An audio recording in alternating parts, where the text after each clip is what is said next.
Show me one country that USAID was in and education improved. Show me what country where USAID was in and healthcare improved. The social services they're bringing, it's peanuts.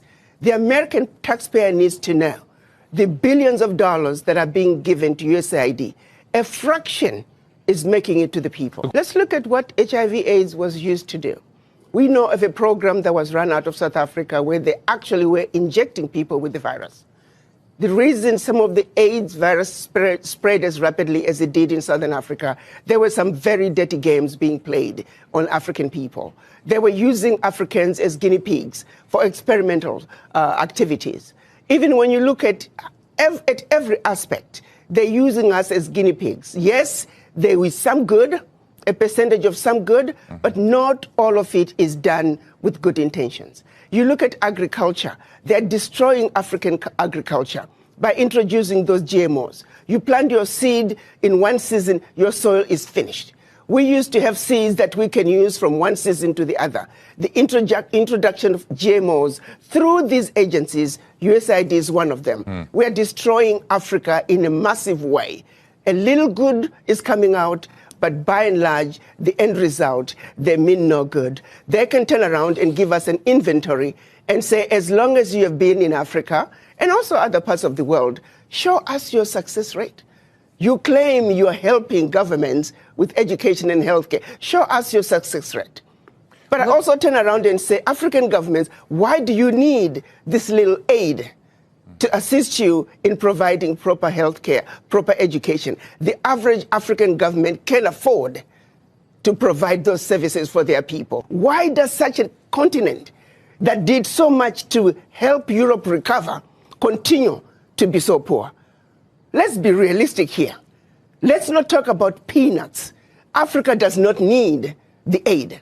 What we need is for those who are exploiting Africa to stop.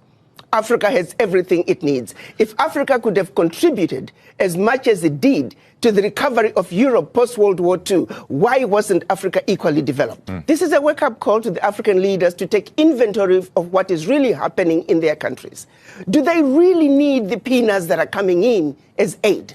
What is really going out? If I may use the example of what happened in Niger when the government decided they were going to take over the mining of their uranium. The French companies that were mining the uranium were paying the government 80 cents a kilo for the uranium, and then turning around and selling the uranium to the rest of the world at 200 euros a kilo. So that one move from the Nigerian government to say we are now going to take ownership of our own uranium, they went from realizing about $1 billion in uranium resources to over 300 billion a year. Do you realize what I'm talking about? No amount of NGO could bring that kind of money. And this is only one mineral. Now imagine the country taking inventory of all their minerals and benefiting from their natural resources like the rest of the countries in the Western world. That is what African leaders need to look at. Do you see that in the horizon of African leaders right now? They're do you see them? Who do you see as the standout winners of that kind of change? And who do you think is still chasing AID contracts? Let me tell you, we need to look at what's happening in Burkina Faso, Niger, and Mali. President Traore is standing up. He is saying the natural resources in Burkina Faso, they belong to the people of Burkina Faso. Niger is doing the same thing. Mali is doing the same thing. Every leader must look at what's happening in the Sahel nations to say, like anybody else, you must take care of your people. You have your natural resources. You have everything you need to take care of your people.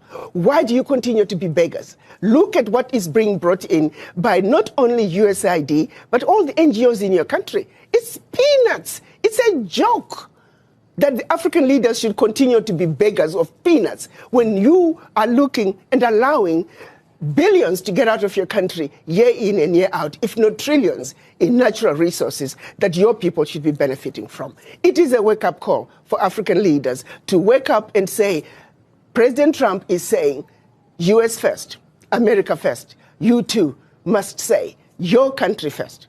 because you have everything it takes. It is a joke. It is embarrassing to see I have not seen any African leader cry over USAID living.